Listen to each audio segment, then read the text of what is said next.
En estas 6 jornadas, un futbolista del Real Madrid ha sido expulsado injustamente. A otro del Barcelona se le han perdonado 2 expulsiones. Our former leader Íñigo Martínez dropped such a strong statement about Lamine Yamal that most people didn't even realize how shocking it really was. But before I reveal what he said, take a deep breath, because Real Madrid TV has completely lost it and is now going after Raphinha. And their live expose just backfired on them. Yeah, it looks like Real Madrid is once again scared of Barcelona. They're dusting off those old pressure tactics the football community hates. What's really going on with Madrid? They've already boycotted the Ballon d'Or, put out heated videos last season, keep fighting with Tebas's La Liga, and now they're aiming at Raphinha. I'm breaking it all down in this video, so hit subscribe, turn on notifications, and when you're done watching, send it to that Madridista friend of yours. He needs to see this after Atletico just humiliated them. Real Madrid is back to its old tricks, turning up the pressure on La Liga, now calling out Kopa and Raphinha. Funny thing is, even while sitting at the top of the table, they're showing fragility and fear of a Barcelona that's growing stronger with every match. It feels like only a matter of time before Barca takes back first place. After all, that spot has historically belonged to the country's most dominant club. You can't ignore the pattern. Every time the standings tighten or a Clásico approaches, Madrid cranks out fiery videos and denunciations to try to influence referees and shape the narrative. But today it didn't work. They're once again pushing referees by highlighting rival incidents in a clear attempt to gain a competitive edge. And it's more than a little suspicious that Real Madrid would release a video like this right before the derby with Atletico. It's obvious they're trying to create pressure and frame the refs with a persecution story. Situaciones que explican por qué el Real Madrid es uno de los equipos con peor saldo de expulsiones en Liga en el siglo XXI. La diferencia con el Barcelona es una anomalía difícil de entender. Real Madrid keeps insisting they're victims of unfair officiating and highlights what they call a double standard on red cards compared to Barcelona and Atletico. According to the club, they're the ones suffering from biased refereeing, unlike Barca. The club even cites numbers, plus 62 for Barcelona, minus 2 for Real Madrid. Real Madrid TV says, game after game we see how Spanish referees handle expulsions. In just 6 match days, one Real Madrid player was unfairly sent off while a Barcelona player was forgiven for 2 reds, referring to Raphinha. But La Liga's own history shows that over the decades, it's Real Madrid who's benefited most from controversial calls. Remember Cristiano Ronaldo's famous ghost goal against Betis that counted even though the ball was out? Or the soft penalties at the end of tight games like Villarreal in 2020? Or the quick reds for direct rivals but endless tolerance for hard fouls from Madrid players? That's not persecution, that's privilege. Anoche en el Metropolitano, Koke no vio la roja, después de agarrar por el cuello y tirar al suelo al portero del Rayo. El árbitro de campo no lo expulsó, pero es que el VAR tampoco entró. Algo muy diferente a lo que sí ocurrió con Vinicius la temporada pasada en Mestalla, por una acción similar. Aquí el VAR sí entró. Now the club that always had the most understanding refs is playing the victim. In the video, RMTV compares Koke to Vinicius, saying Koke grabbed Rayo Vallecano's keeper by the neck and wasn't sent off while Vini got punished for a similar action. But they conveniently leave out the fact that Vinicius himself has escaped reds for shoves or taunts. This selective narrative is only about creating tension. We don't condone what Koke did, he did deserve a red, but the real problem is RMTV's framing. Mentioning that ugly incident without also bringing up Vinicius Jr.'s countless provocations that go unpunished is just spin. There was even a recent case with a Levante player who said publicly he doesn't even want to hear Vini's name anymore because he considers him disrespectful and accused him of insulting his club's badge. It's likely Vinicius said something like, I play for the best club in the world and you don't, forgetting that without those smaller clubs, La Liga wouldn't even exist, and without that competition, he wouldn't be earning what he does at Real Madrid. Respecting the opponent's badge matters. Mientras tanto, en los partidos del Barcelona, Raphinha no vio la roja en 2 ocasiones. En la jornada 1 tras esta durísima y peligrosa entrada sobre un futbolista del Mallorca. El VAR tampoco entró para avisar al colegiado. Y el pasado fin de semana no vio la segunda amarilla tras empujar a un jugador del Getafe. It's amazing how they ignore incidents that don't suit them. They call the disparity with Barca an anomaly that's hard to understand. But given what we see on the pitch every week, nothing surprises us anymore. Raphinha escaped 2 reds, the RMTV video claims. First, for a violent tackle on a Mallorca player, and VAR didn't step in. And last weekend he avoided a second yellow after shoving a Getafe player when the ball was out of play. The difference is that at Barcelona, you don't see an institutional circus to try to sway referees. That Raphinha incident was clearly a judgment call, with no reason for any worldwide outrage. The referee saw it as a yellow card tackle, and honestly, I don't see an issue with that. On the second play, I also don't see anything deserving of a second yellow. The opponent flopped. It was just a light shove with zero reason for a red card. In both situations, in my view, the referee made the right calls. One was interpretive, the other pure acting. That's why I can't agree with RMTV on these Raphinha episodes. Real Madrid's video denouncing inexplicable events looks like pure exaggeration to me. The Raphinha incidents are perfectly explainable.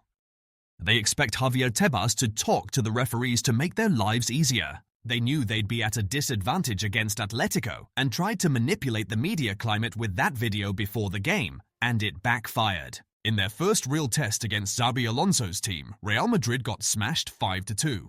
Too bad for them the ref didn't watch the video or let himself be influenced to favour Madrid. A clear example, during the 2-2 draw, Real Madrid players begged referee Javier Alberola Rojas to give Sorloth a second yellow for celebrating with Atletico fans. On Marcador, Radio Marca, former ref Perez Barul explained that under the rules, the referee should only caution for dangerous celebrations, like climbing fences or creating safety risks. Sorloth already had a yellow. This shows the ref was right not to cave to Madrid's frustration and pressure. If he had given Sorloth a second yellow just to please them, the result could have been altered, and he'd have committed an error against Atletico, exactly what the rule is meant to avoid. Not showing the second card was the correct decision.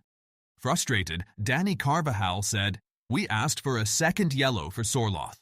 They explained to us that you can't punish a celebration with the crowd unless it's dangerous, and they told us this wasn't dangerous. That's the explanation we got. Let's see if they explain it to us like that before the season starts." And how are they after the loss? Pissed.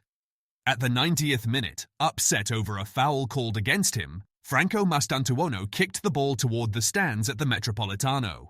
The incident earned the Real Madrid player a yellow card and sparked a brief scuffle among players that was quickly contained before it escalated. Clement Lenglet even equalized 2-2, but the referee annulled the goal after a VAR review for a handball. Mundo Deportivo's referee analyst Cesar Barrenechea Montero agreed with the decision. If it had stood, the score would have been 6-2. Now all that's left is to beat Real Sociedad to put Barcelona exactly where it belongs on the table, on top in first place. Lamine is better than Dembele, said a host on Radio Marca. It's an interesting debate. He added that it's fair to acknowledge Dembele's season at PSG. He deserves the award. But it's also fair to say that Lamine Yamal already is and will continue to be a more decisive and better player than him. Barcelona keeps producing unique talents, and that really bothers a lot of people. How many points did Lamine and the other Barca stars earn in the Ballon d'Or rankings? Barcelona didn't take home the Ballon d'Or itself, but their presence at the gala, both collectively and individually, was impossible to miss. The headline was Lamine Yamal, finishing runner-up behind Ousmane Dembele with 1,059 points, compared to the winner's 1,180. Raphinha ended up fifth with just 620 points, despite being the Champions League's top scorer and outproducing both Dembele and Yamal in goals and assists. Pedri was a disappointing 11th, 124 points, and Lewandowski came 17th, 49 points. The numbers show Dembele's win over Yamal was bigger than expected and raise questions about the low rankings of Raphinha and Pedri, who were key pieces of Barca's success last season. Lamine Yamal and Vicky Lopez took home the men's and women's Kopa trophies for Best Young Players. The Kopa is voted on exclusively by former Ballon d'Or winners. Out of 27 voters, 24 put Lamine first. Exceptions: Roberto Baggio, Lamine third; Pavel Nedved, Lamine second; and Ruud Gullit didn't include him in the top three. Messi, Stoichkov, Ronaldo, Rivaldo, Ronaldinho, and big Real Madrid names like Zidane, Kaká, Modric, Benzema, and Figo all voted Lamine first. Only Keegan, Platini, and Cristiano Ronaldo didn't vote. In the end, Lamine Yamal racked up 124 out of a possible 135 points, topping his 113-point total from the 2024 Kopa Trophy. Hansi Flick confirmed Lamine Yamal's return to the squad for tomorrow's match, saying, "I don't have that feeling about a setback. You never know what can happen, but we're sure it's time for him to come back. We're happy he'll be available tomorrow." Asked about the 18-year-old winger and his possible call-up to Spain now that he's fully fit, Flick added, "He'll be available tomorrow, but it's not my job to decide if Lamine gets called up by the coach. That's up to him. It's his decision." In an interview with Marta, Íñigo Martínez spoke about the 2025 Ballon d'Or and Lamine. I was watching closely because I really liked Lamine and Raphinha. The choice was between Lamine and Dembele, but to be honest, I knew Dembele was going to win. He had just won the Champions League and that carries a lot of weight. I knew Dembele had more chances, but there he is, 18 years old and Ballon d'Or runner-up. Who else can say that? He's got so many years ahead. I just hope he keeps enjoying football because he's an exceptional kid on and off the pitch. Next year he'll be back there. Íñigo Martínez said something really striking about Lamine Yamal. While some haters celebrate the fact he still hasn't won the Ballon d'Or, very few realize how huge this is. At just 18, he's the Ballon d'Or runner-up. Who else can claim that? He has an entire career ahead of him. People aren't seeing how off the charts this kid is playing. He broke into the first team at 15 putting up monster numbers, and at 18 he's already broken records that neither Messi nor Ronaldo managed at that age. He's already shown he's a generational talent. The only question is how far he'll go so that 20 years from now, we're putting his name alongside Messi and Ronaldo. Do you realize how insane that is? He's going toe-to-toe with Dembele, Mbappe, Raphinha, and other global stars. For me, that's already a huge success for Lamine and for Barcelona. What about you? What do you think of Íñigo Martínez's comments? And more importantly, does Real Madrid need backroom maneuvers to win La Liga?